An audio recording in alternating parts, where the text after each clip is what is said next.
What's up, everybody? Michelle Montaigne here with MLS NEXT Pro. We're back with another edition of Coach's Corner. And today I am thrilled to be sitting down with Wade Weber, coach of Tacoma Defiance. Coach, thanks so much for sitting down with us. Michelle, it's my pleasure. It's a beautiful day here in sunny Seattle. First, growing up in the Pacific Northwest, how did you first get introduced to the game? Well, when I was a kid, Michelle, back during the Nixon administration, it dates me a little bit. 1973, I played kids in this area played soccer. I wish I could tell you why it started here so early. We had the 50th anniversary of Washington youth soccer maybe 5 years ago. It's been around a long time. I played like every other kid. And that probably, I would have just been like most other kids. But the next year, 1974, the Seattle Sounders started, and they were exotic. They had funny accents.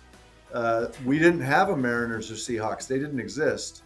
So it was the Seattle Supersonics basketball and Seattle Sounders soccer, and I played both sports, loved them both. Chose not to go with basketball. It's all right. Can you talk us through your professional playing journey? I went to the University of Portland. I went to college. I played 4 years.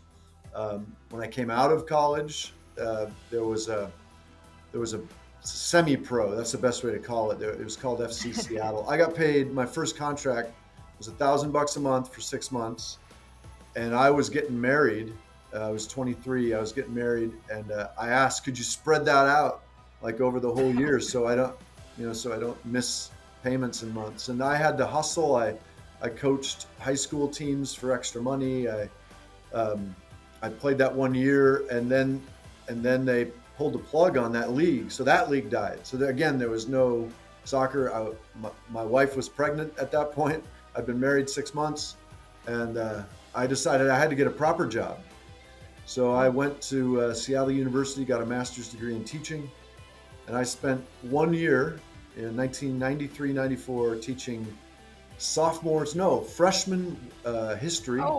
Freshman history. And I had already torn one ACL, and I tore the other one in Miami, and some other bits of my knee went with the ACL. So it wasn't the sort of injury that you easily come back from. I could teach anyway, so I went back to teaching. We moved back home. We had 2 kids at that point. And my wife and I, almost 32 years later, are still together, and our children are happy and healthy. And I taught for 10 years, came back into coaching full-time, and have done that for 13 years. What was the draw to history? Why did you choose that of all things to teach? Michelle, I think that the older we get, the more we appreciate that everything is history. That what happened yesterday is history. It teaches you lessons about life. It's guidance. It's you learn how to live by studying history. Not going to call you a philosopher, but someone who can appreciate history and also is a major league athlete. It's a rare combination. I played Dungeons and Dragons. I was a nerd.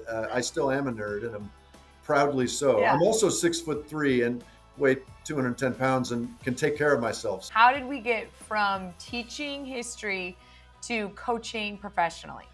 I already had my B license. I quickly got my A license. That was in 2010. And have just sort of steadily moved up the ladder. I joined the Sounders in the beginning of 2016. Actually, on February 29th, I joined the club on Leap Day. So, yeah. So I haven't even had my second anniversary yet of joining the club. And I joined as an academy coach. And I started at one age. I moved to another age. We had some success. There was an opening on the second team staff as an assistant coach for John Hutchinson. We got a second coach, Chris Little, who's with Colorado Rapids now. And when Chris left beginning of 2021, I was promoted and have enjoyed the however long it's been, 18 months, sitting in the seat that bears the responsibility for the performances. Another head coach, guy with ties to the Pacific Northwest, your college coach, Clive Charles. How would you describe the influence he's had on you as a coach? Oh man, yeah, that's I have to hope I don't get emotional talking about him because it's been a long time. I mean, I played for him in the late 80s or late 80s, and he was just starting. His first year was with me, and played for him for multiple seasons. Fought with him. He was just a big-hearted, funny guy. Really, really intelligent tactician that also had a pragmatic side to him. But I had a mullet. This was 1986, right? I wish I could grow it now, but I had a mullet. Your kids probably don't wish that. No, they don't. They don't. But I had, I didn't wear shin guards because you didn't have to back then. That wasn't mandatory. And I was a big central defender, but I thought like those big central defenders that run around kicking people, they're all like, they're knuckleheads. Like I'm better than that. He never made me cut my hair. He never made me become a proper central defender. He just sort of, in a nuanced way, managed the situation so it was my choice. But I saw in retrospect, it was absolutely his doing. I would say he's like a second father. I love my father as well, but he really was that dad that a young man living away from home for the first time needs, even if they don't want it. A dear, dear friend and a big, big loss for U.S. soccer. What would you say is the thing that you took away most that you now try to emulate in your own coaching style? Well, I like to think I don't take myself too seriously. That I know it's not life and death. That the notion that it's all on the line or it's some sort of battle. I avoid the cliches as much as I can. It's a focus on process. Clive said it a lot, and I realized later that it wasn't. He didn't invent this concept, but I want the hardest thing for our players to do each week is their 5 days of training. I want that to be so much harder, more intense than anything they face on the weekend. I actually have a sheet in my office. Sorry, I don't have an office. I'm borrowing somebody's office here. I have a sheet at my desk that has every player's name on it in a column, and then out across the row is the different weeks of the year, and I take time to speak to everybody every week because the 18th player on the roster isn't getting a lot of minutes, doesn't get a lot of love, but there will be a time that we need them, and they need the love too. I want our best players to have the most challenging environment possible so they can reach their potential. And for the players who are currently challenged, I got to support them. That appears to be working this season. We're at the midway point. Your squad is on top of the West. What are you hoping to achieve this year? First inaugural season with MLS NEXT Pro. What are your goals for the Tacoma Defiance? I've been at it long enough to know that looking ahead or looking behind, it doesn't help you.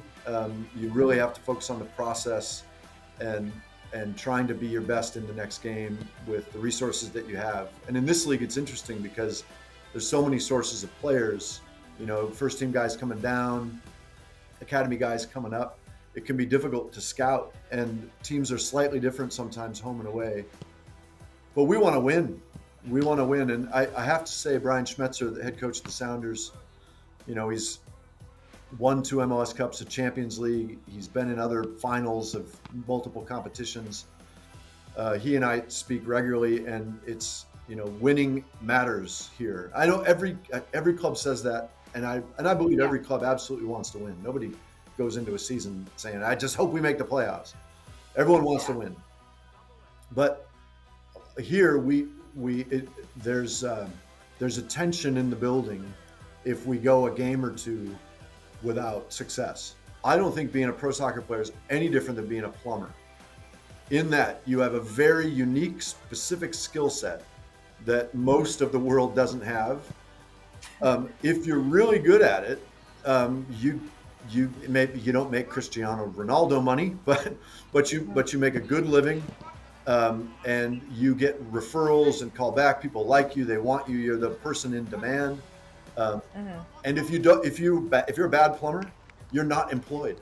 That sort of internal discipline is what I want players to get out of the experience. They're going to get whatever tactical or technical work and development they do, but if they're 12 months better for the experience, that's better than being 12 months older, because everyone is 12 Right. months older. All right, last question for you. This one's just a kind of an exciting one. Seattle is going to be a host city for the World Cup 2026. A guy from Washington, what does it mean to have your city be represented on the biggest stage in soccer? It's so exciting. I can't even tell you. It's 4 years away, and I'm already, it's like, Buzzing. well, I'm thinking about like, what's it going to be like? I wasn't doing a cartwheel.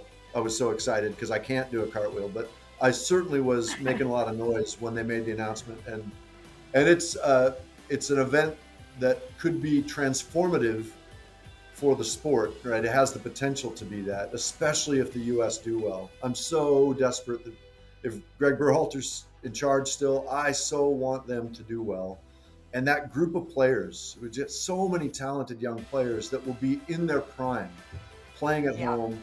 Yeah. Man, I'm goosebumps. I got goosebumps. Amazing. Coach, thank you so much for the time, the stories, the analogies, all of it. Thanks, Michelle. It was been a pleasure. All right, guys, that does it for this edition of Coach's Corner. We will see you next time.